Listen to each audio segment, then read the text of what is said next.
The stars look different today, thought Commander Zalthek as he stood before the massive windows of Kepler Station.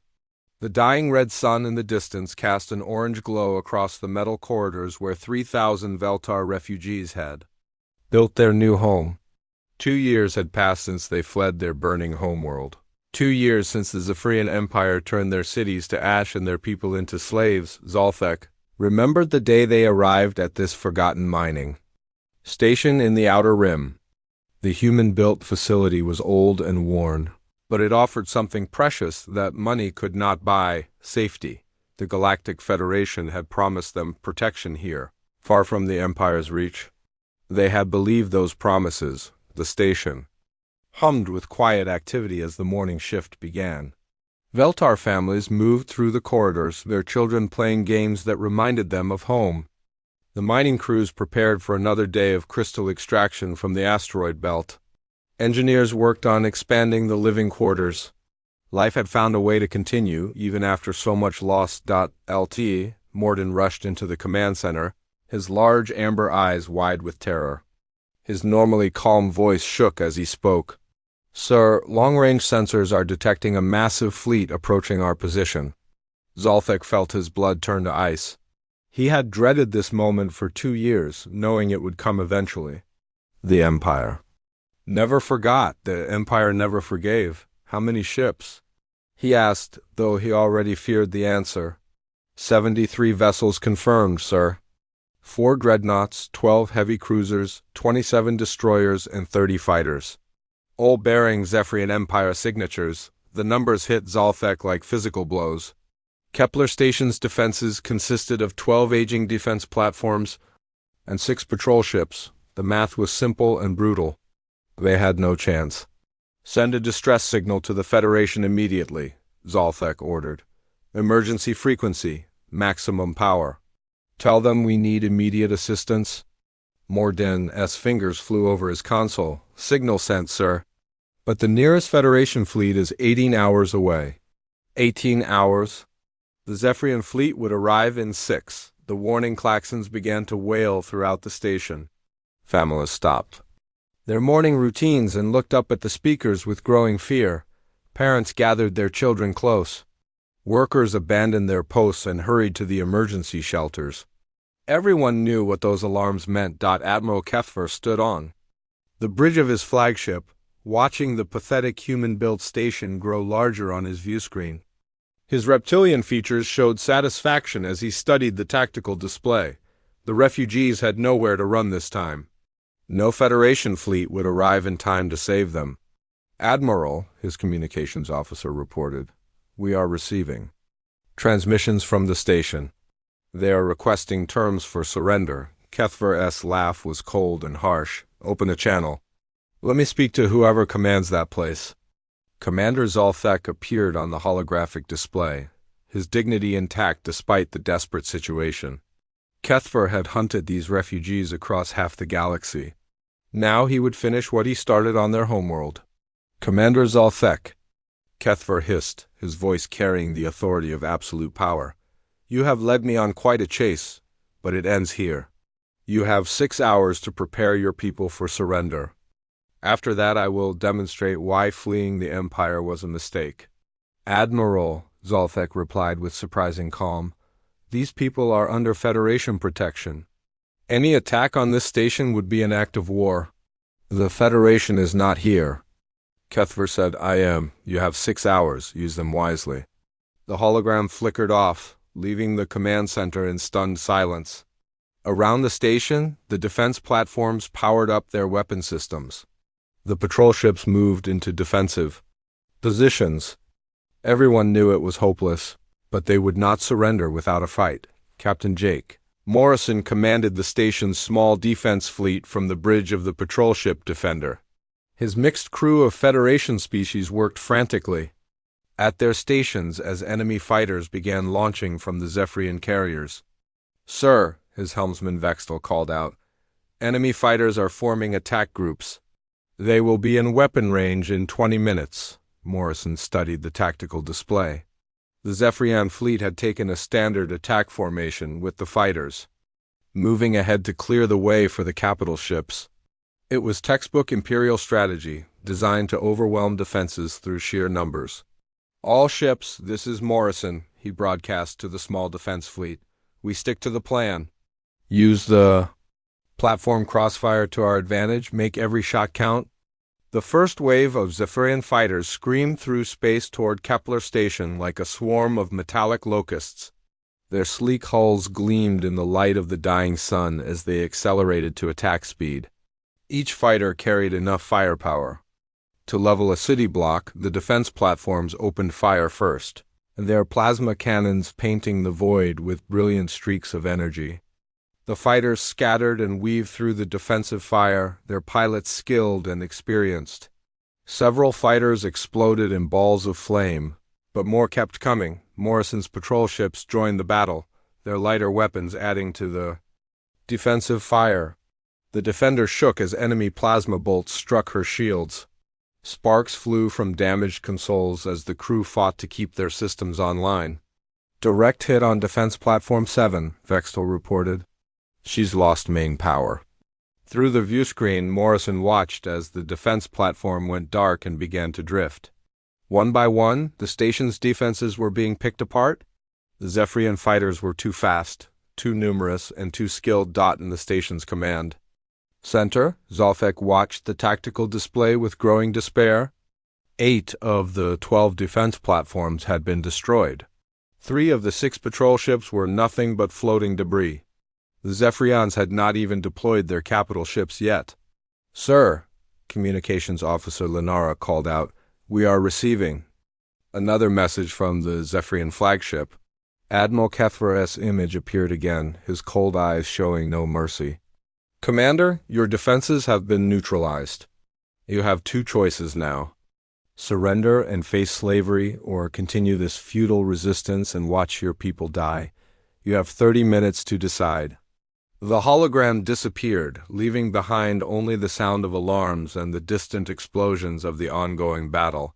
Zalfek looked around at his staff, seeing fear and desperation in their eyes. The Federation response had been disappointing. 3 patrol ships were en route, but they would arrive too late to matter. Outside the command center windows, the last defense platform exploded in a shower of sparks and metal. The Zephyrian fleet began moving forward, their massive dreadnoughts powering up weapons that could crack planets. In 30 minutes, Admiral Kethver would give the order to begin the bombardment. Kepler Station had become a tomb, and everyone inside knew it. The 28 minutes felt like an eternity as Commander Zalfek walked through the corridors of Kepler Station. Emergency lighting cast long shadows on the walls where families huddled together in the shelters. Children cried softly while their parents held them close, whispering words of comfort that everyone knew were lies.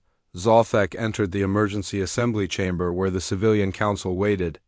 These were the elected leaders of the refugee community, ordinary people, who had been thrust into extraordinary circumstances. Elder Yathara sat at the head of the table, her ancient face marked by years of suffering and loss. "The Federation ships will not arrive in time," Zalfek announced to the gathered representatives. "Our defenses are gone. Admiral Kethver has given us 2 minutes to surrender or face complete destruction." The silence that followed was deafening. Everyone understood what Zephyrian surrender meant. They had all heard the stories from other worlds. The Empire did not take prisoners, they took slaves. "What are our options?"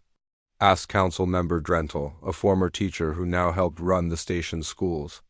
"We have no options," Zalfek replied honestly. "We can surrender and hope they show mercy, or we can refuse and die with honor." Elder Yathara spoke with a voice that carried the weight of her many years. "I have lived through the conquest of our homeworld. I have seen what Zephyrian mercy looks like. They will work our children to death in their minds. They will use our women for their twisted experiments. They will break our spirits and make us wish we had never been born." The other council members nodded grimly. They had all lost family and friends to the Empire's cruelty. They knew what fate awaited them if they surrendered. "Perhaps it is better to die free than live as their property," Yathara continued. "At least our deaths might inspire others to resist." The vote was quick and unanimous. They would not surrender. They would face death with dignity rather than live as slaves, outside in space. Admiral Kethver watched the countdown timer on his bridge display. 1 minute remained. His fleet was in perfect attack formation, with the massive dreadnoughts ready to begin the bombardment. Their main guns could crack a planet's surface, and they were aimed at a simple mining station. "Sir," his tactical officer reported, "all weapon systems are charged and ready. Target locks confirmed on all critical station systems." Kethver smiled with satisfaction. These refugees had caused him considerable trouble, but their defiance would end in less than 60 seconds. Their destruction would send a message to any other worlds foolish enough to harbor enemies of the Empire. "Admiral," his sensor operator called out suddenly, "I am detecting a massive energy signature approaching from the edge of the system. It is moving incredibly fast, faster than anything in our databases." Kethver frowned and turned to his tactical display. A single contact was accelerating toward them at impossible speed, leaving a trail of distorted space-time in its wake. The energy readings were off the charts. "What is that thing?" he demanded. "Unknown, sir. The signature does not match any known vessel type. It appears to be some kind of experimental ship." On Kepler Station, the sensors were picking up the same anomaly. Communications Officer Lenara stared at her readings in confusion. "Sir, I am detecting an unidentified vessel approaching at extreme velocity. Its energy signature is unlike anything I have ever seen." Zolthek looked at the tactical display with growing hope. Could this be a Federation rescue ship? But the energy readings were far beyond anything the Federation possessed. This was something else entirely. The mysterious vessel dropped out of hyperspace at the edge of the system, its arrival creating ripples in spacetime itself. As it materialized, both the Zephyrian fleet and Kepler Station got their first clear look at humanity's most advanced warship. The UES Vengeance was massive, easily twice the size of a Zephyrian dreadnought. Its hull was sleek and angular, made of a dark metal that seemed to absorb light itself. Strange energy patterns danced across its surface, and weapon ports glowed with barely contained power. The ship's very presence seemed to make space itself. Admiral Kethver stared at the vessel with growing unease. He had never seen anything like it. The ship's design was completely alien to him, and its energy readings suggested technology far beyond what any known species possessed. "Sir," his communications officer reported, "we are receiving a transmission from the unknown vessel." "Put it through," Kethver ordered. The message was broadcast on all frequencies, reaching every ship in the system. The voice that spoke was calm, but carried an unmistakable authority. "This is Admiral Clark Bennett of the UES Vengeance, Earth. Defense Force, any hostile forces in this system have 10 seconds to stand down or face the consequences." Kethver's blood ran cold. Humans, the young species that had recently joined the galactic community, was barely considered a threat by the Empire. Their technology was primitive, their military small and inexperienced. How could they possibly threaten his fleet? "Open a channel to the human vessel," he ordered. Admiral Bennett's image appeared on the main screen. He was a tall man with weathered features and steel-gray hair that spoke of years of military service. His uniform was simple, but well-maintained, and his eyes held the calm confidence of someone who had faced death many times. "Admiral," Bennett said, his voice carrying the weight of absolute authority, "I am giving you one chance to withdraw your forces and leave this system. The beings on that station are under human protection." Kethver's laugh was harsh and mocking. "Human vessel, you are trespassing in Imperial space. One ship against my entire fleet? You must be insane. I will add your wreckage to the debris field I am about to create." "Your choice," Bennett replied coldly. "All stations battle ready. Show them what happens when they threaten the innocent." The Vengeance's weapon systems came online with a deep hum that resonated through space itself. Energy patterns across the hull grew brighter, and previously hidden weapon ports began to glow with deadly light. The ship's presence seemed to grow, more menacing as it prepared for battle on Kepler Station. The survivors watched in amazement as the human warship began to move. Instead of maintaining a safe distance, it accelerated directly toward the Zephyrian fleet. The ship's experimental drive systems allowed it to manipulate space-time itself, giving it speed and maneuverability that defied conventional physics. "Sir," Lenara whispered, "that ship is heading straight for the Imperial fleet. Do they really think one vessel can defeat 73 enemy ships?" Zalthek watched the tactical display with growing wonder. The human ship was not retreating or calling for reinforcements. It was attacking, alone and outnumbered, against impossible odds. Either the humans were completely insane, or they knew something the rest of the galaxy did not.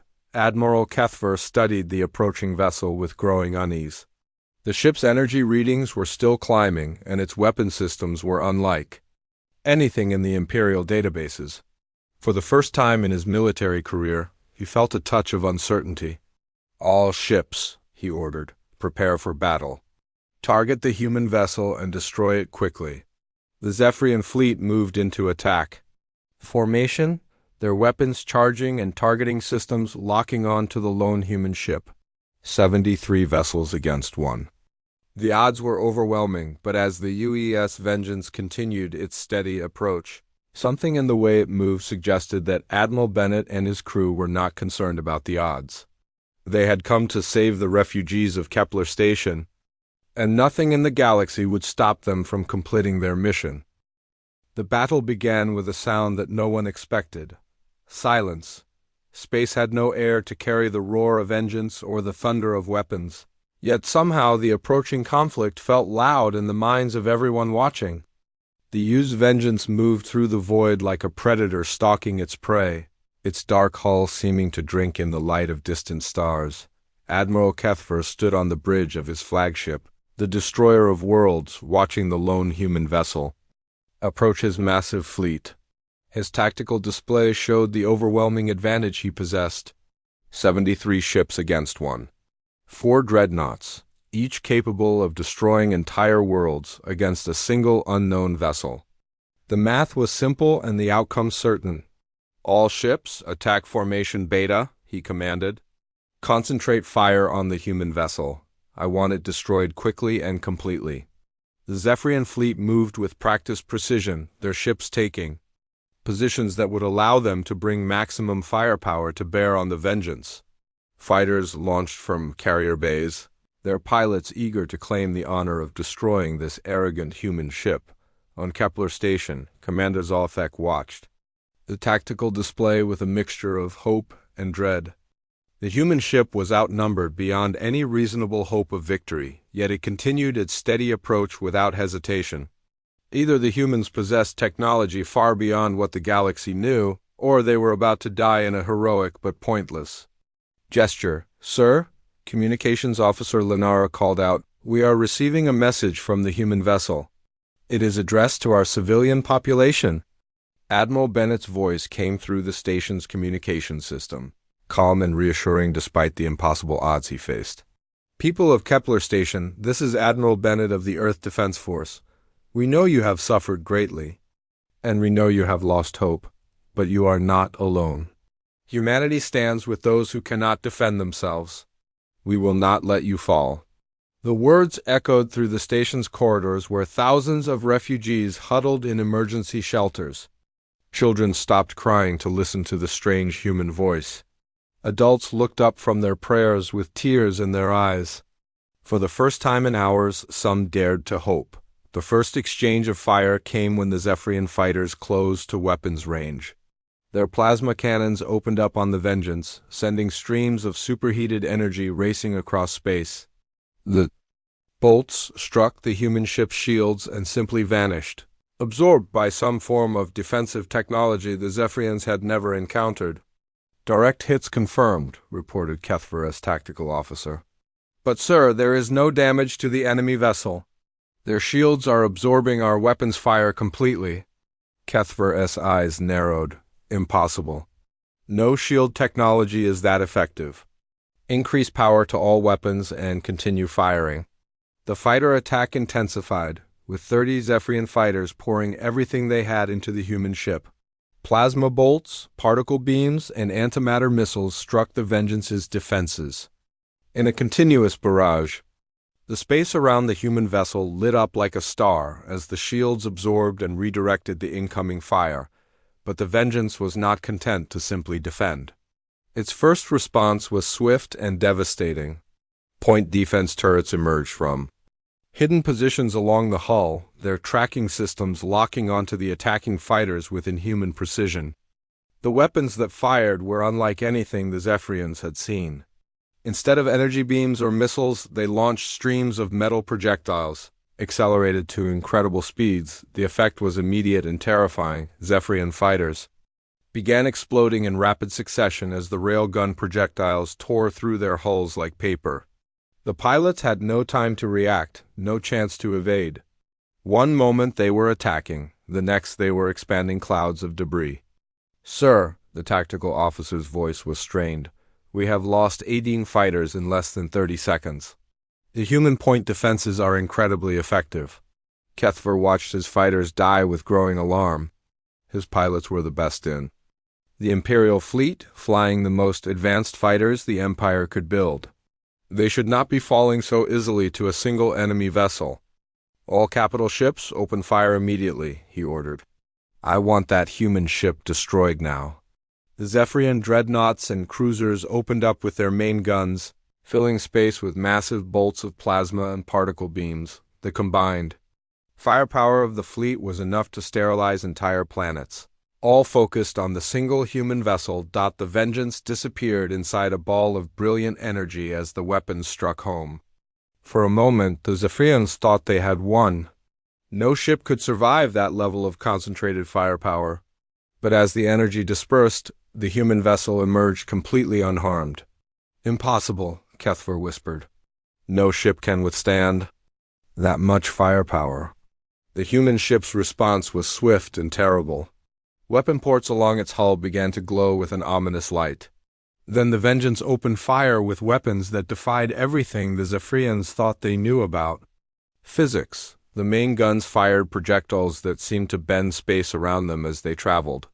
When they struck the Zephyrian ships, the results were catastrophic.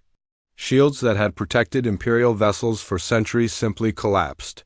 Hulls made of the strongest materials known to science were torn apart like tissue paper. The first target was a destroyer that had moved too close to the human vessel.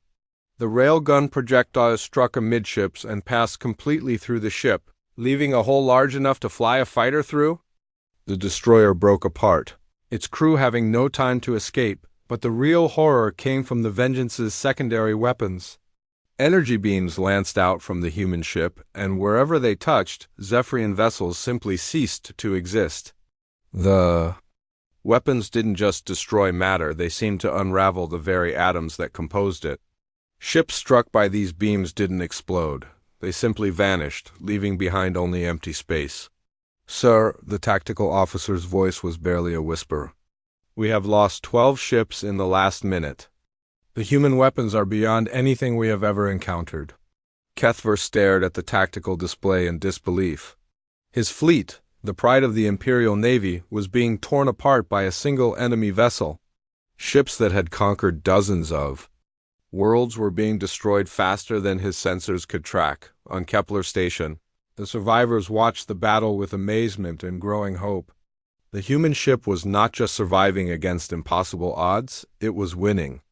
The massive Zephyrian fleet was being driven back by a single vessel that seemed to possess technology decades ahead of anything else in the galaxy. "Sir," Lenara called out, "the human ship is launching something. Multiple small craft are leaving its fighter bays."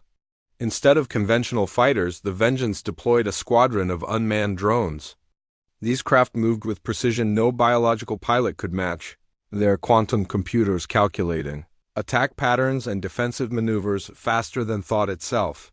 The drones tore through the remaining Zephyrian fighters like wolves among sheep.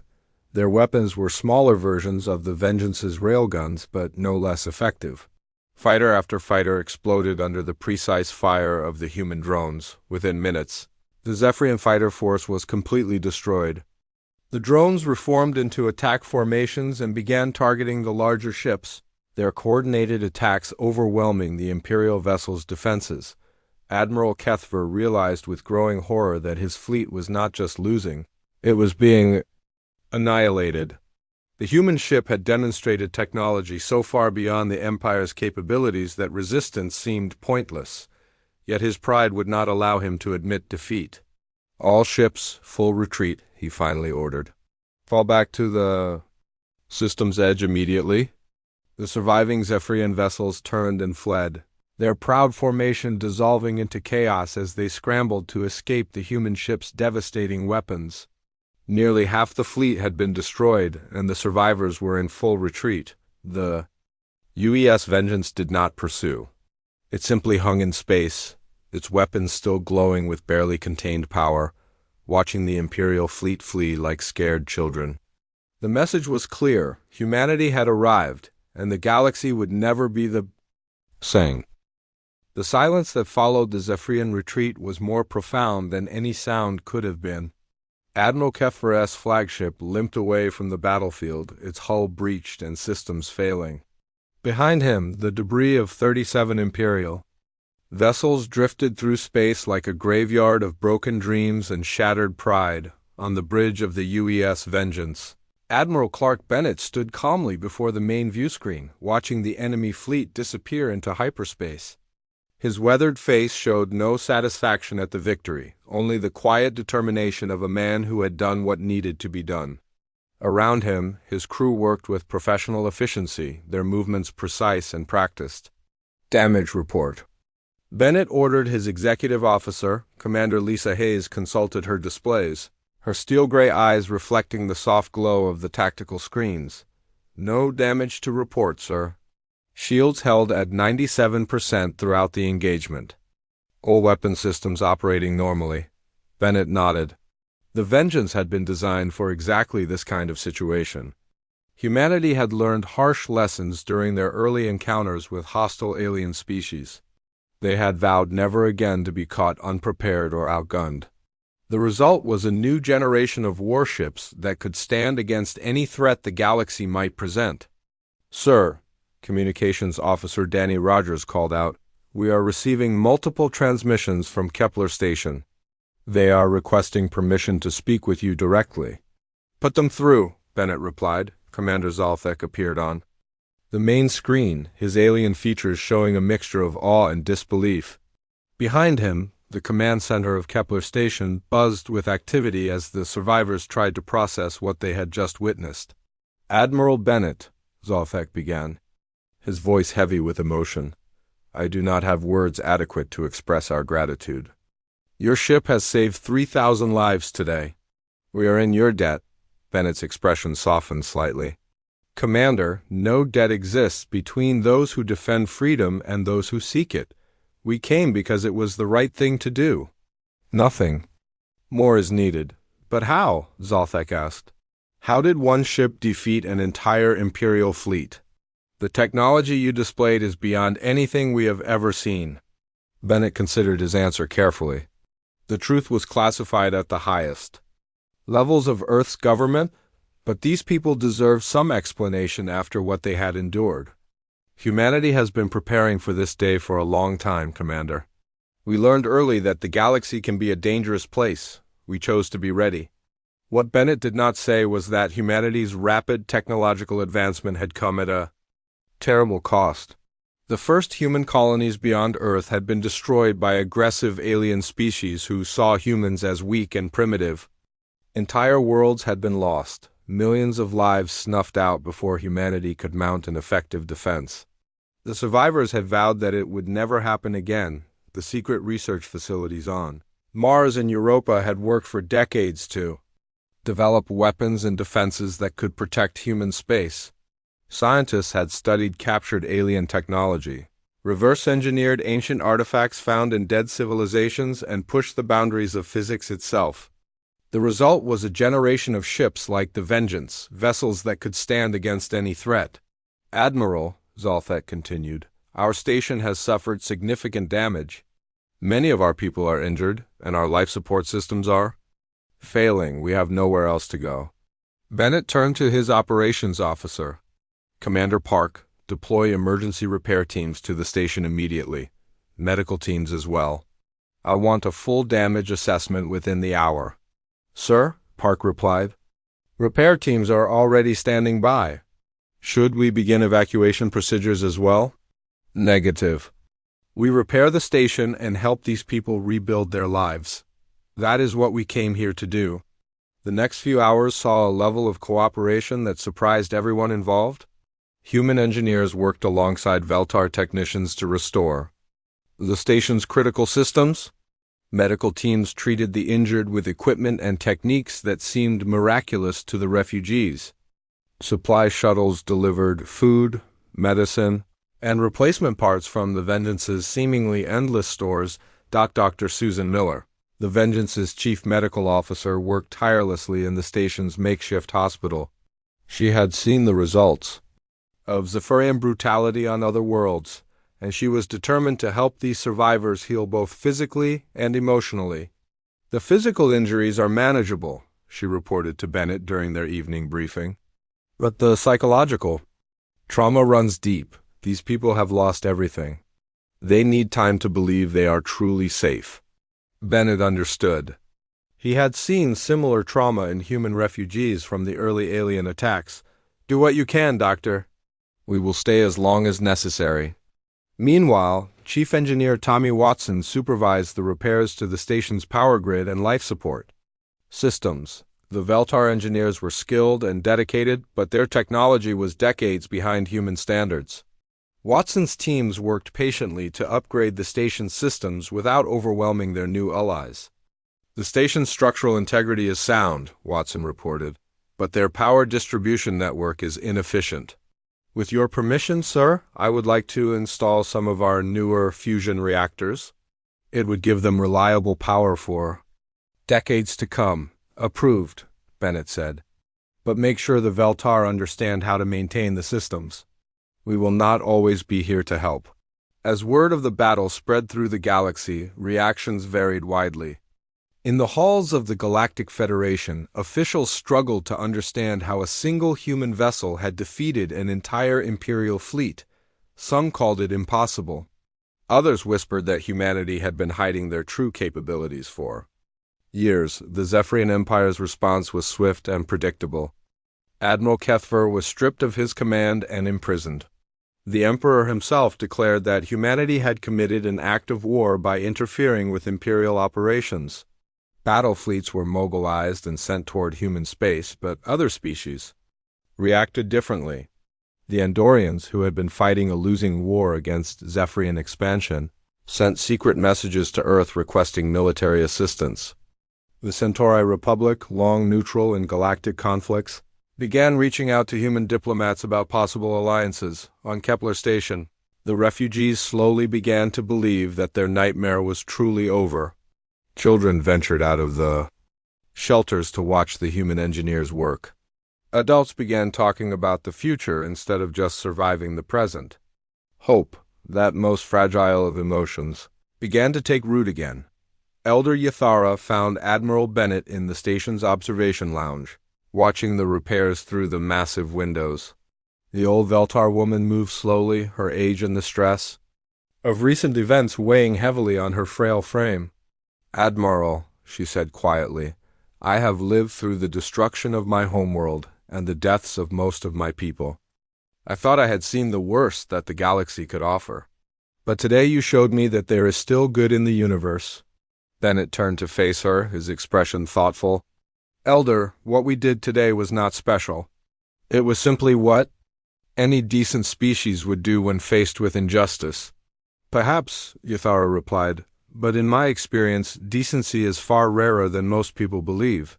Your species has given us something more precious than safety. You have given us hope.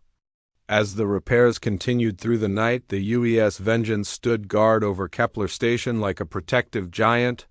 Its weapons remained powered and ready, its sensors scanning the surrounding space for any sign of returning threats. Admiral Bennett and his crew had made a promise to protect these refugees, and they would keep that promise no matter what the cost. The age of human isolation was over. The galaxy was about to learn what it meant to face a species that would go to any length to protect the innocent and defend the weak. The Zephyrian Empire had started something they could not finish, and humanity was ready to show them the consequences of their actions. 3 days after the battle, Admiral Bennett stood in the rebuilt command center of Kepler Station, watching the final repairs being completed. The station hummed with new life as advanced human fusion reactors powered systems that had been failing for years. The refugees moved through corridors that were now brightly lit and properly heated, their faces showing something that had been absent for too long. Hope. Commander Zalthek approached with a datapad in his hands, his expression mixing gratitude with concern. Admiral, we have received disturbing news from our contacts in the outer systems. The Zephyrian Empire has mobilized 3 full battle fleets. They are heading toward human space. Bennett nodded calmly. Earth Command had already informed him of the Empire's movements through quantum communications. How many ships total? Over 200 vessels, sir, including 12 dreadnoughts and the Emperor's personal flagship, the Eternal Conquest.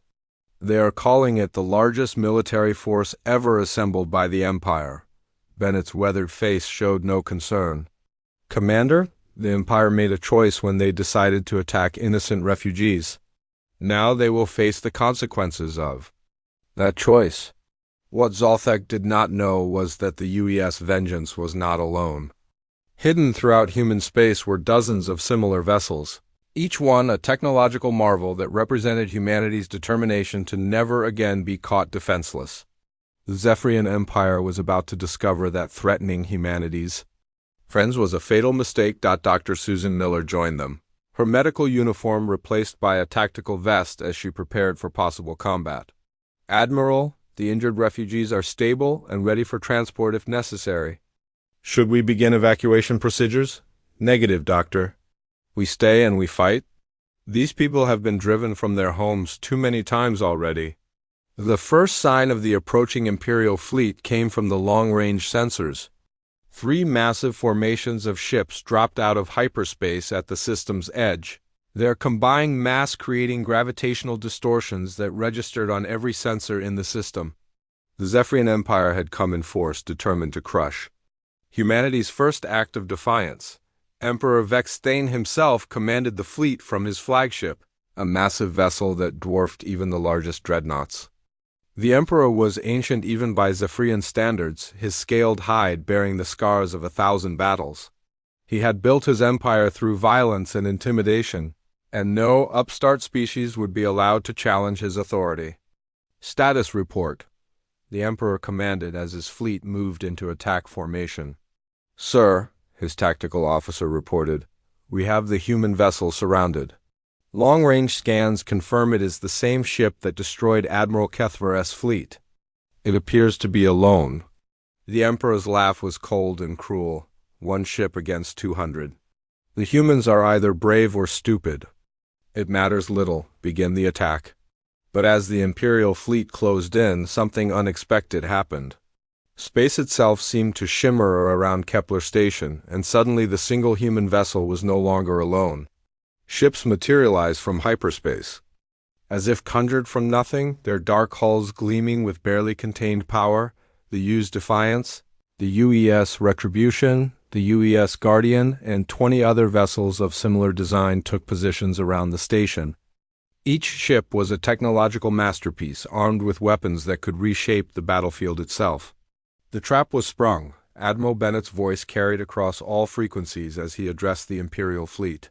Emperor Vexthane, you have entered this system with hostile intent against civilians under human protection. You have 1 chance to withdraw your forces and avoid unnecessary bloodshed.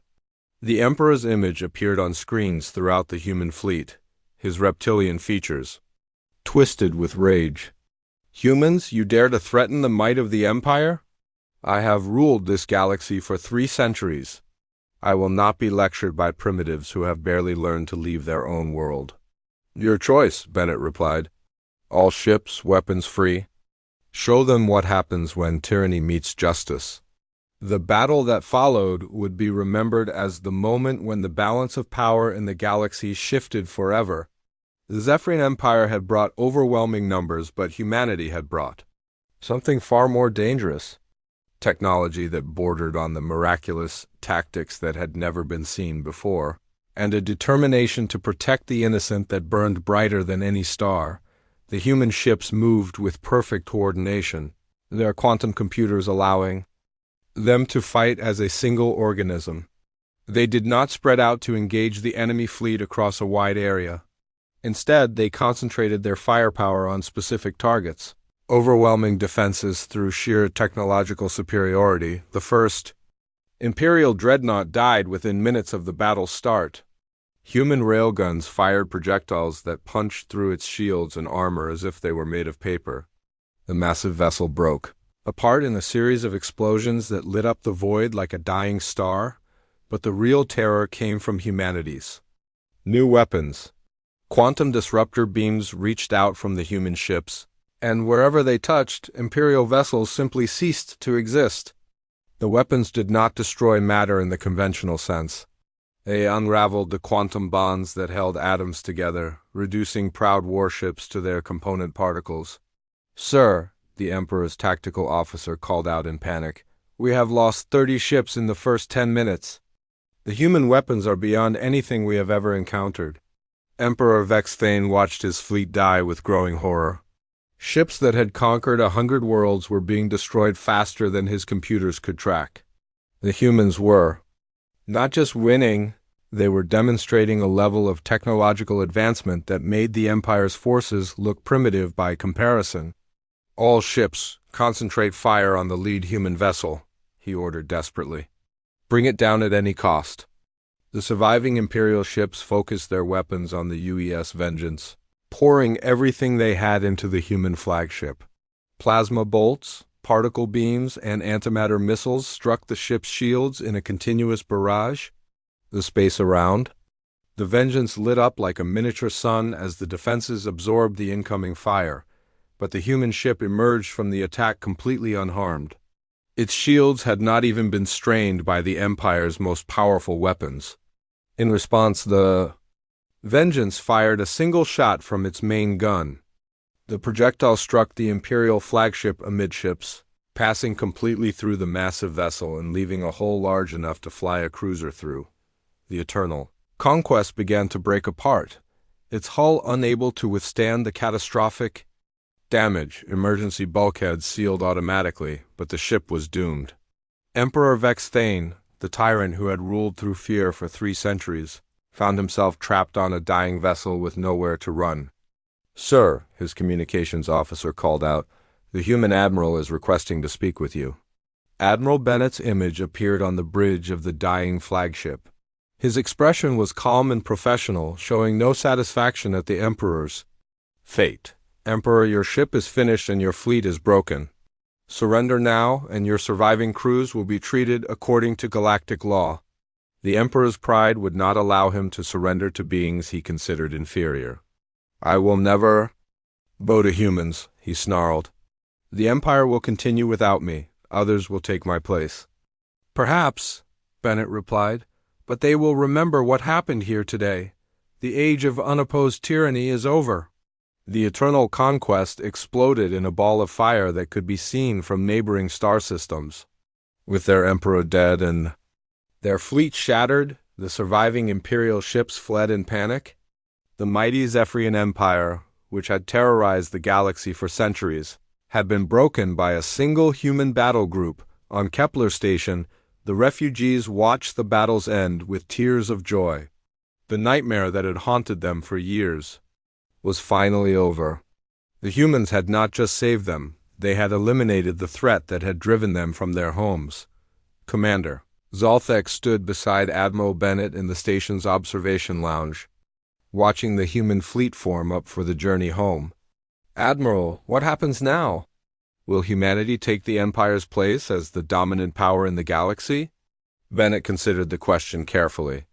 "Commander, humanity has no desire to rule over others. We fight only to protect those who cannot protect themselves. The galaxy will be free to choose its own path." As the human fleet prepared to depart, word of the battle spread throughout the galaxy. The Zephyrian Empire's reign of terror was over. Enslaved worlds began to rebel. Allied species rejoiced at their liberation. The galaxy had learned that humanity would not stand by while innocents suffered. The use of vengeance remained at Kepler Station for one more day, ensuring that the refugees were safe and that the station's defenses were operational. When the human fleet finally departed, they left behind more than just repaired systems and medical supplies. They left behind proof that even in the darkest times, heroes could emerge from the most unexpected places. The age of human isolation was over. The age of humanity as protector of the innocent had begun. And across the galaxy, those who preyed on the weak learned to fear the sound of human warships roaring from the void.